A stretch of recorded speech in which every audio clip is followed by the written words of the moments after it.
Doctora, ¿cómo le va? Buen día. Muy buenos días y gracias a ustedes porque la idea de los pañuelos amarillos es visibilizar la problemática. Así que bueno, el hecho de poder conversar, de poder hablar, de tener un espacio público donde con lo cual empieza a ser un nexo para ayudar a mucha gente que está sola y que no sabe dónde buscar ayuda, sobre todo. Ya es muchísimo lo que ustedes hacen. Le tengo que agradecer realmente a todos los comunicadores del país porque son mis mayores colaboradores.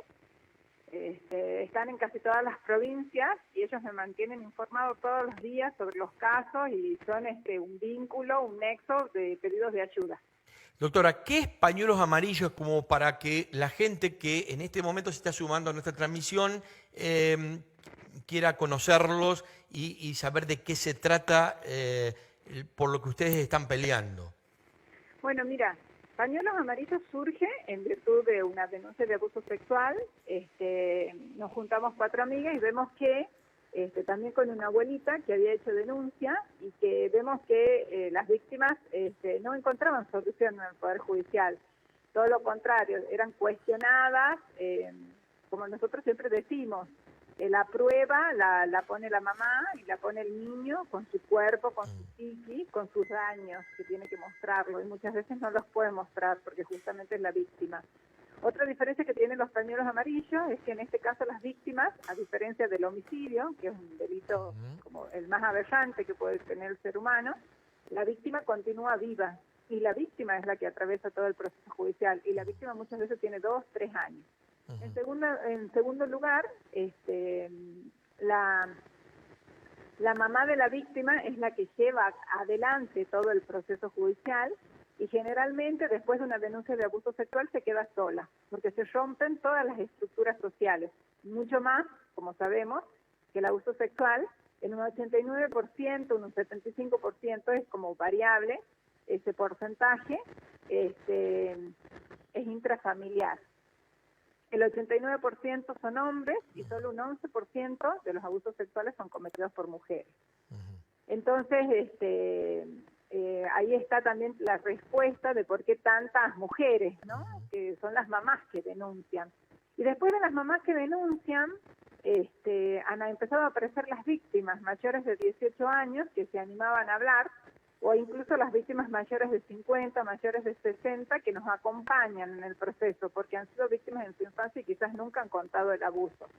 Y saben del dolor que es, y saben lo terrible que es el silencio, y saben lo que es estar solas, toda su vida quizás con este secreto, quizás nunca lo contaron absolutamente a nadie, se lo guardaron siempre, y entonces han decidido acompañarnos. Y también las víctimas de violencia de género, porque también las víctimas de violencia de género tienen una raíz muy parecida al abuso, que es el secreto. Muchas veces las víctimas en su pareja y hace años atrás la mujer ni hablaba de violencia de género. O sea que todo se resolvía en un cuarto cerrado bajo llave y quizás nadie se enteraba y los hijos escuchaban pero de lejos. Doctora, la sociedad tiende a juzgar a la víctima y no al agresor. ¿Estoy Eso, equivocado? no, eso sí. Lo que pasa que en el caso del abuso sexual, generalmente el abusador no es esa persona que todos creemos, ¿no? Ese pervertido, terrible, no es esa persona. Generalmente el abusador tiene una inmadurez emocional y hace que su vida la oculte muy bien, porque no es algo visible a la sociedad, digamos, sus deseos sexuales con un niño, no se los hace evidente, no se lo muestra, todo lo contrario, se lo esconde. Siempre damos el ejemplo del padre Grassi, con esa cara prácticamente angelical, medio aniñado, muy correcto. Bueno, esas son características de los abusadores. Y capaz que una persona puede ser un muy buen hijo, un muy buen hermano, un muy buen compañero de trabajo, pero eso no quita que en su parte, en su sexualidad, pueda ser un abusador. No son enfermos, Entonces, justamente por eso es la calificación y lo que nosotros queremos visibilizar, que son delincuentes, son criminales.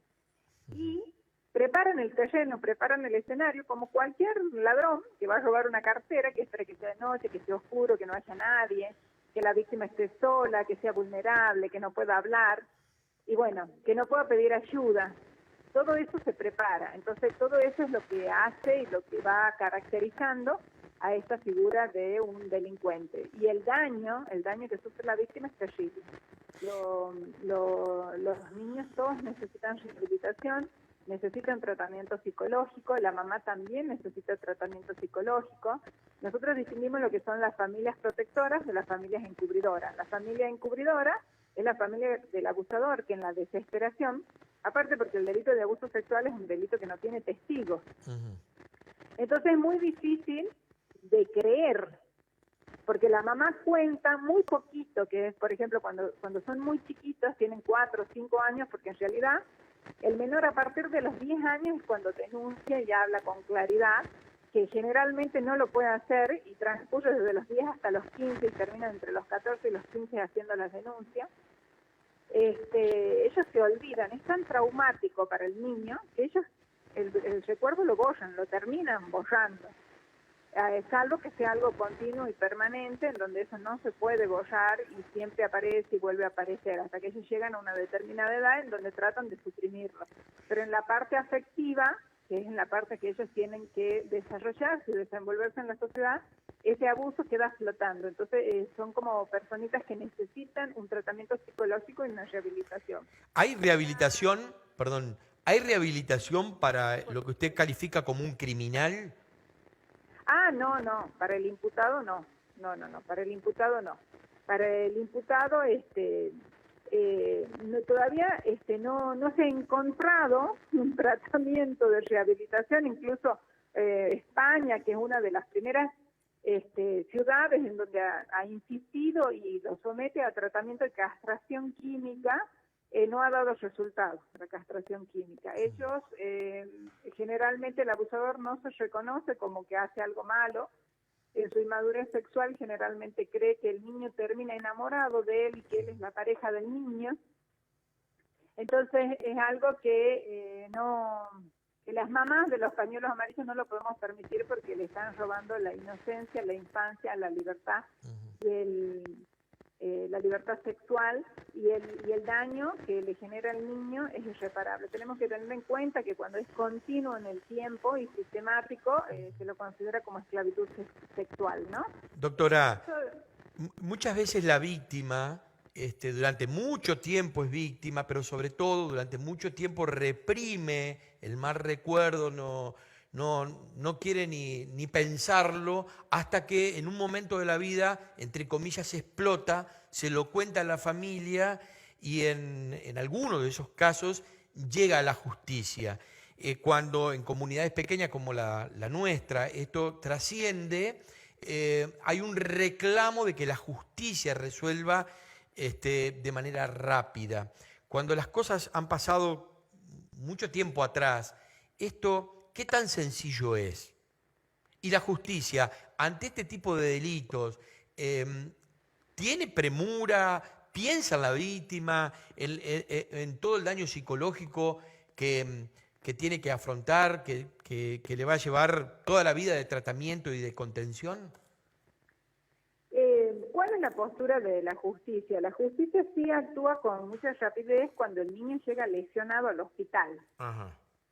Entonces está el médico que lo revisa, está el testimonio del niño que generalmente es inmediato, porque ha ocurrido el abuso y lo han llevado hasta un hospital público, el testimonio de la mamá, el testimonio de la psicóloga del hospital de niños generalmente, quizás otros testimonios de dónde ha sido dejado ese día, y ahí generalmente se dicta una prisión preventiva.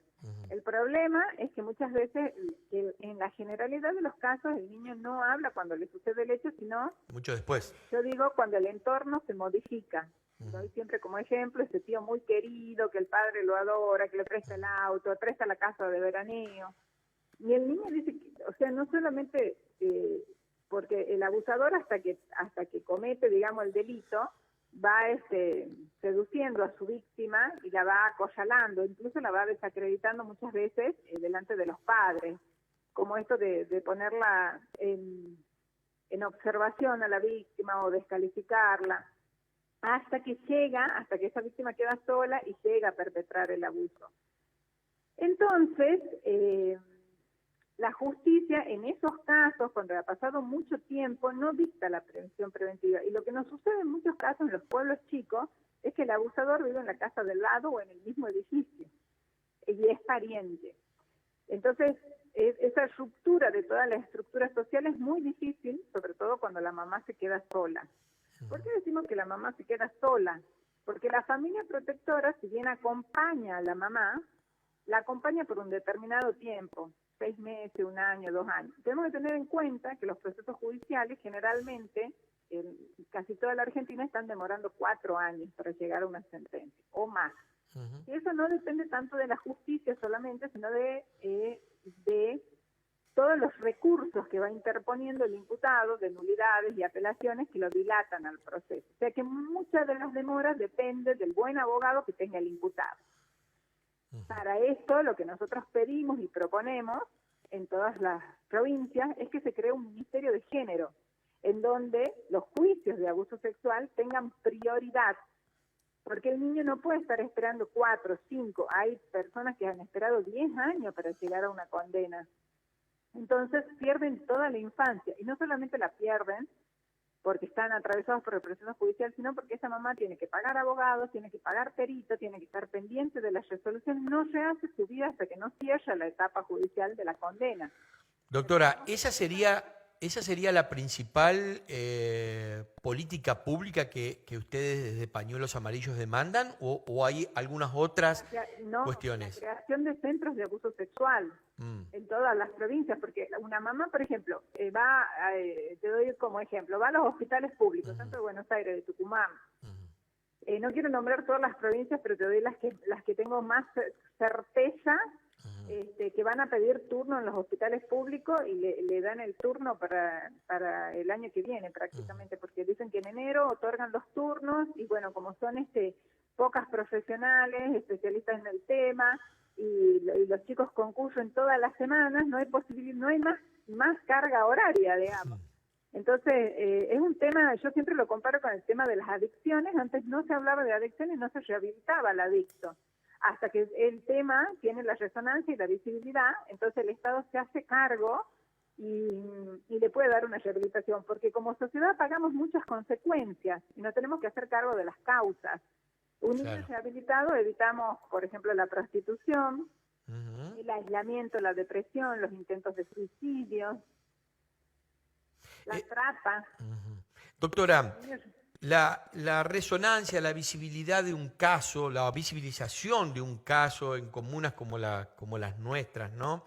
Que 10.000 habitantes, todos nos conocemos, como se dice vulgarmente, no nos pone al común de los vecinos, yo no estoy hablando del entorno familiar, de los más allegados de la víctima, sino a la comunidad en una postura de reacción ante una aberrante situación como la que puede ser un abuso de una criatura, y esa exposición pública revictimiza a la víctima. Es como que han sido 2 preguntas juntas. Sí, sí. Bueno, la exposición a la víctima, sí. Hay 2 tipos de exposición, lo que es las víctimas mayores de 18 años. Ellas necesitan contarlo y necesitan contar. Otra cosa es ya cuando ellas en realidad se exponen a pedir justicia. No están contando los hechos. Entonces no se cuenta como se cuenta un crimen. Se cuenta, ellas lo que hacen es visibilizar el pedido de justicia, que es algo diferente. Claro. El reclamo, que es valedero, de que ellas tengan una justicia reparativa, ¿no? En todo sentido, incluso con la prisión preventiva si el abusador vive al lado o es familiar. Con la restricción de acercamiento, por supuesto, también, que la cumplen muy pocos abusadores, la cumplen la restricción de acercamiento, pero por lo menos es una medida social de reparación de lo sucedido. Eso por un lado. Nosotros no somos de la idea de que las víctimas salgan a contar, pero que sí puedan pedir justicia y puedan hablar. Yo creo que aparte, cuando hablamos de las víctimas mayores de edad, bueno, es una decisión que ya la toman desde otro ángulo, ¿no? Como un adulto que quiere contar su causa para que esto no vuelva a suceder, o por lo menos para que para que no le suceda a otros niños, ¿no? Que es la mayor preocupación que tiene siempre una víctima o una sobreviviente de abuso, que ese abusador no siga abusando. Y por otro lado, cuando es un niño, las madres hacen los pedidos, que hacen pedidos de justicia. Generalmente, el pañuelo amarillo visibiliza una causa y visibiliza muchas mamás que están pidiendo justicia, pero no se da a conocer el nombre del imputado ni del niño, ¿no? Casi nunca del niño. Algunas veces el caso se hace tan resonante que llega a los medios el nombre del imputado y bueno, ya cuando ha salido, o algunas mamás escrachan, pero lo hacen por voluntad propia, ¿no? Por algunas veces, por ejemplo, la situación las apremia tanto, como por ejemplo el hecho de que el abusador viva en el mismo edificio y la niña tenga que seguir viéndolo. ¿Por qué? Porque le han dictado una prisión domiciliaria, pero el abusador en definitiva transita por el mismo lugar y la víctima está en esta situación, que como la que se va de la casa es la víctima y el denunciado sigue viviendo en el mismo lugar. Y bueno, estos casos, las mamás no tienen otra salida muchas veces que hacerlos públicos para que se tome una solución. O en algunos pueblos, bueno, sí ha habido vecinos que se han solidarizado con esa mamá, a decir, ¿cómo? ¿La justicia qué hace? Bueno, son los menos, ¿no? Los menos son los casos así que se han dado. La problemática es que no se dicta la prisión preventiva, que es lo que nosotros queremos, que se dicte la prisión preventiva, que es de 1 año y 8 meses, y que el debate oral se cumpla por lo menos antes de que termine la prisión preventiva, por la necesidad que tiene la víctima de ser resguardada, porque si no está caminando por la calle y puede volver a ver a su abusador, o algunas veces, como ha sucedido, que toman el mismo colectivo, y el abusador se sienta a la par, porque el abusador nunca deja de buscar a su víctima, a pesar de que tenga condena, sigue acechándola. No importa que hayan pasado muchos años, pero busca, vuelve. Y bueno, todo esto la víctima tiene que necesita una terapia, necesita una ayuda para fortalecer su autoestima y rehabilitarse de todas las secuelas que le ha dejado el abuso. Doctora, Pañuelos Amarillos tiene posibilidades de brindar acompañamiento, ayuda terapéutica, profesional desde el punto de vista legal, para aquellos que están ahí en el limbo de si van o no a la justicia, o cómo canalizan ese reclamo por el daño que les han hecho a sus hijos o a sus hijas cuando eran niñas o niños? Sí, por supuesto. En primer lugar, digamos, en todos los poderes judiciales del país se ha creado nuestras víctimas, o un gabinete de asistencia a las víctimas, de ayuda a las víctimas en todo el Poder Judicial. Los Pañuelos Amarillos trabajamos muchísimo con los equipos de asistencia a la víctima, con la implementación de las nuevas leyes de víctimas, y si la mamá no tiene posibilidades, yo la voy guiando hasta que ella pueda conseguir un defensor oficial. Hay casos en que no es necesario porque el fiscal ha actuado, ha tomado todas las medidas, y lo que se hace es un acompañamiento a la mamá, que la mamá se sienta contenida. En primer lugar, la mamá, cuando entra a un grupo que hay 50 o hay 100 mamás que están en la misma situación y que van atravesando y todas hablan y todas conversan de lo mismo, no es lo mismo que estar sola en una casa sintiendo que nadie la acompaña o que nadie la sostiene. El proceso judicial para la mamá es muy desgastante, porque muchas veces, como decía hace rato, la familia del abusador se encarga hasta de hacerla perder el trabajo, apedrearles las casas, perseguirlas, señalarlas, inventar distintos motivos por los cuales la mamá pudo haber hecho la denuncia de abuso. La verdad que la madre que atraviesa el proceso judicial de abuso es un desgaste tremendo, terrible, psicológico, emocional, económico, porque también es un gasto nuevo que tiene la mamá, que no estaba previsto, tener que ir a tribunales, tener que presentarse. Son muchas cosas que lleva el proceso judicial. Muchas veces hay mamás que no tienen ni para pagar el pasaje, entonces se ven envueltas en esta situación y bueno, vamos viendo cómo podemos hacer para que ellas puedan llegar hasta los organismos que puedan ayudarlo. Hay veces que son menores y tiene que intervenir el Estado.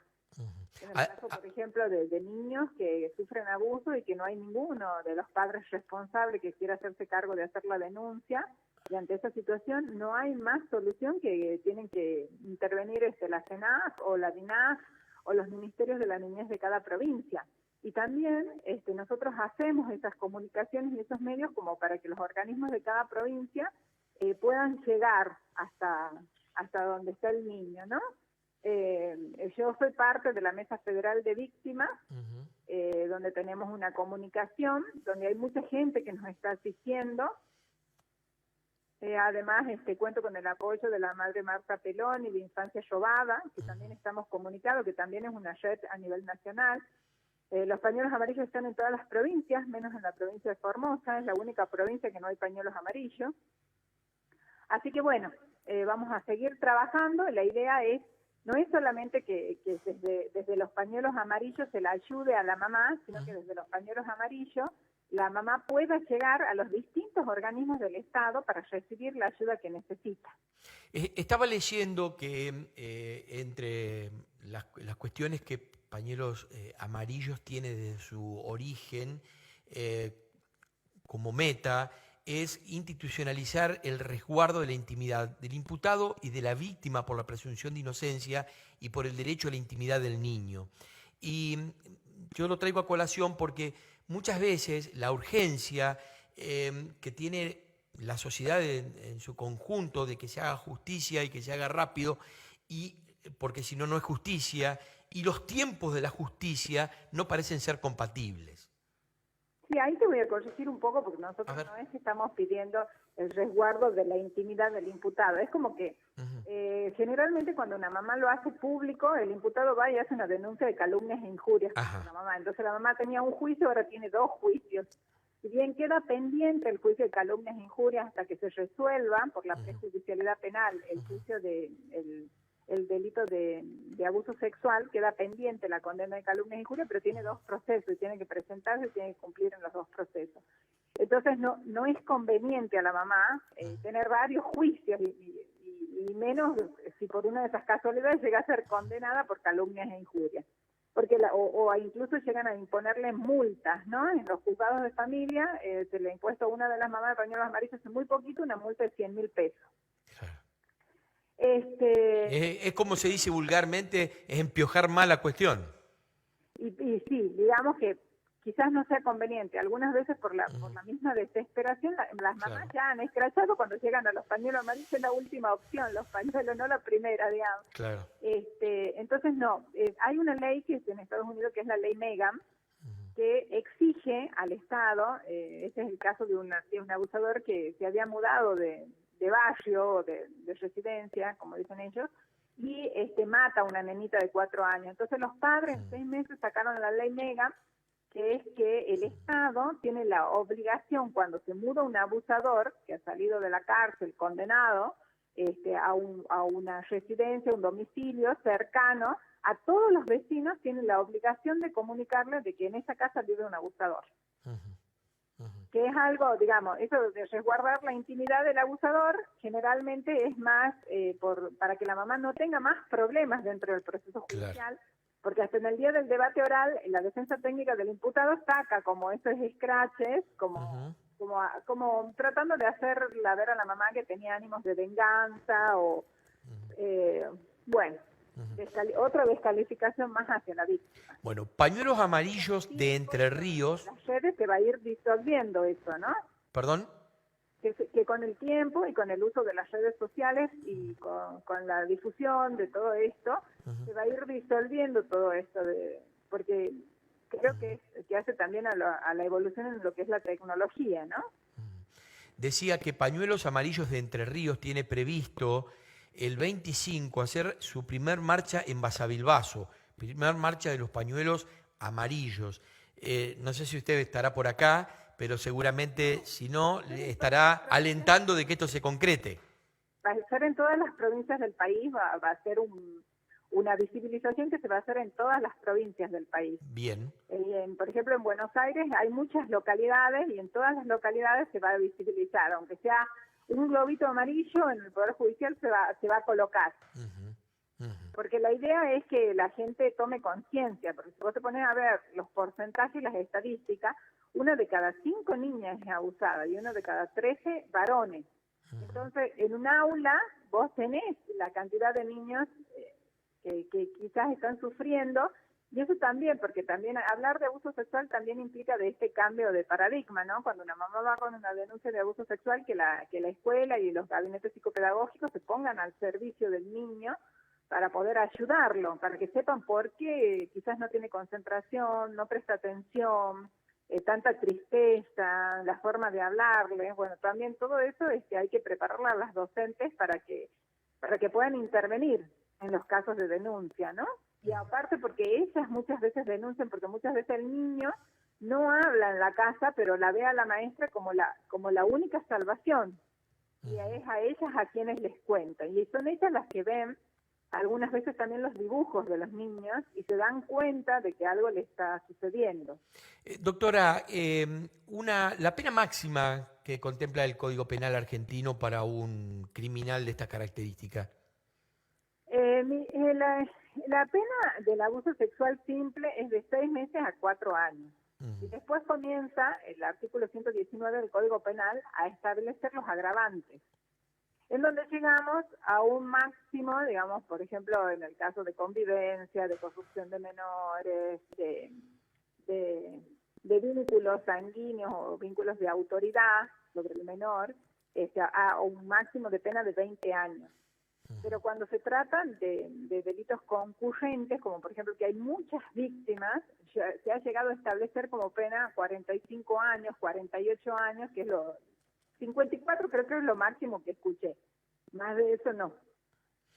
¿Es posible que el criminal solamente ataque a una víctima en un contexto familiar en donde hay varios integrantes más o menos de la misma edad, más o menos años? Sí, es posible. Es posible. Como es posible que ataque a más de a uno. Exactamente. O sea, el abusador no es hay muchos perfiles de abusador, pero no es una característica determinante. Cada abusador tiene su forma de ser, ¿no? De cometer el crimen. Bien. Y en el caso de que a partir de una denuncia se disparen otras denuncias, ¿los expedientes se tratan individualmente o se suman? Se acumulan. Sobre todo si son en el mismo año, por ahí, y quizás hay diferencias de año, entonces es como que al haber diferencias, es como que pueden servir como testimonio, que generalmente las víctimas son solidarias, que eso es la característica que tienen los pañuelos amarillos. Hay muchas personas que se solidarizaron, que no tienen, digamos que no han sido abusadas o no tienen, pero sí, o una tía, o la hermana de la mamá, y saben de qué se trata, porque a las secuelas sí las han visto. Lo que tiene mucho el abuso sexual es que el niño no puede poner en palabra, porque tampoco es algo que se habla de abuso sexual, y los adultos, las víctimas grandes tampoco, porque nadie habla, nadie enseña lo que es el abuso sexual, las secuelas que les quedan. A las víctimas les cuesta mucho entender qué es lo que les ha pasado, porque nadie les explica lo que les ha sucedido.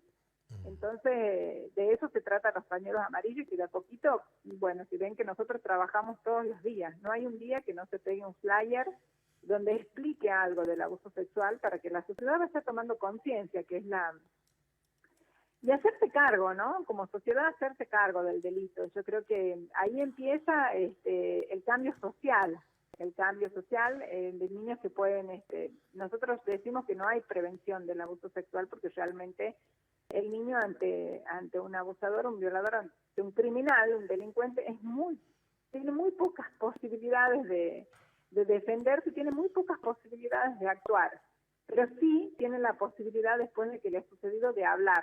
y eso sí depende del papá y la mamá en la casa. Si el papá y la mamá en la casa le dan la contención o hablan de lo que es el abuso sexual, empieza a la sociedad a tomar conciencia y ese niño puede hablar. Otra cosa que también ayuda mucho, que es una propuesta que tenemos los pañuelos amarillos con otras organizaciones de Buenos Aires, que es pintar un mural en las escuelas con los derechos del niño, el derecho a ser oído, el derecho a ser escuchado, el derecho a hablar, que es el artículo 12 de la Convención Internacional de los Derechos del Niño. El niño en la escuela con esa imagen sabe que él tiene derecho a que alguien lo escuche. Y bueno, lo que hace falta es que la justicia esté al nivel de las necesidades de un niño. Porque si uno se pone a ver, el sistema penal siempre ha estado previsto para un adulto. Para un delincuente adulto o para una víctima, para un adulto que hace una denuncia. Entonces, eso es del Ministerio de Género como el niño, como también parte de ese género vulnerable, como sujeto de derecho, no como objeto de derecho. Lo que pedimos es que el nivel del Poder Judicial en todas las provincias se ponga a la altura del niño y a las necesidades, porque ese es el cambio que va a generar a años luz en la sociedad. Es un cambio de mentalidad. Doctora, yo no quiero abusar de su tiempo, pero quiero aprovechar esta charla que tan gentilmente usted nos propone y que agradece todo Femerriel y la comunidad que está en sintonía, para plantearle lo siguiente, porque durante estos días aquí en Basa Bilbaso se ha conocido un caso, ha trascendido movilizaciones, que ha ocurrido hace un tiempo y muchos ponen en duda de que se pueda probar algo que ocurrió mucho tiempo atrás. Yo apelo a su experiencia. ¿Cómo hace la justicia para probar algo que pasó hace 3, 4, 5, 10 años atrás? Bueno, en primer lugar, la prueba es el testimonio de la víctima, porque el delito de abuso sexual es un delito silencioso, secreto, o sea que es la palabra del imputado con la palabra de la víctima. Es como si fue que incluso antes de que el doctor Rosansky haga la modificación en lo que era la cámara Gesell, al niño se lo llevaba al tribunal y declaraba como cualquier adulto. Después de la modificación que implementa con esa campaña nacional Yo No Miento, que es que el niño pueda ser escuchado con una psicóloga que le haga la entrevista y ser filmado para que no tenga que revictimizarse y no tenga que volver a contar lo que ha vivido, se basa fundamentalmente en eso, porque es la palabra del niño contra la palabra del imputado. Mira, te voy a dar un ejemplo para que se dé cuenta las personas de una cámara Gesell que nos ha tocado ver a nosotros, en donde la menor contaba que después de ser abusada, el abusador les regalaba chocolates, muchos chocolates. Cuando en esos 3 días de debate oral, la primera pregunta que hace la fiscal al imputado le dice, ¿y usted les regalaba chocolate a la menor? Porque el imputado no vio la cámara Gesell, ese imputado, ¿no? ¿Usted les regalaba chocolates a la menor? Sí, mucho más que a la hermana. Ahí se va armando en esos días, en esos 3 días de debate oral, que es un juicio de abuso sexual, se va armando todo un rompecabezas de la historia en virtud de los dichos del niño. El niño cuando habla, cuando cuenta, cuando se presenta en la cámara Gesell y cuando son grandes también aportan muchos datos. Incluso a la víctima se le hace hacer un croquis de la casa del imputado y se puede enviar una inspección ocular para ver si coincide. Entonces hay muchas cosas de las cuales, y ahora ni te cuento ahora con los teléfonos celulares, porque la pedofilia antes era secreta y no salía de la casa. Claro. Ahora el pedófilo tiene como esa necesidad de filmar al niño y queda registrado en algún aparato y también tiene la necesidad o de quedarse con el video, con la filmación o con la foto, o lo que también se desprende del abuso sexual, que es la pornografía infantil. Ser consumidor de pornografía. Exactamente. Entonces, ahora todo el mundo agarra un teléfono y filma. Bueno, claro. El abusador, ante su debilidad, también tiene. Por eso también les decimos a la mamá que apenas hacen la denuncia de abuso sexual y apenas se hace la cámara Gesell, se pide el secuestro de todos los artefactos electrónicos que tiene el imputado.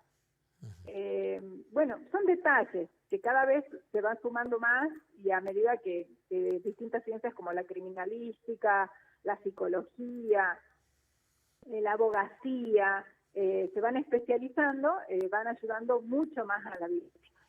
Doctora María José Colomba Nazca, yo le agradezco mucho el tiempo que nos ha concedido. Esta ha sido solamente la primera vez, seguramente en otra oportunidad la vamos a molestar para que nos ayude y ayude a la comunidad a conocer sobre esta cuestión que últimamente, debo reconocer, se ha visibilizado aquí en Basa del Baso a partir de lamentables situaciones que han vivido con vecinos.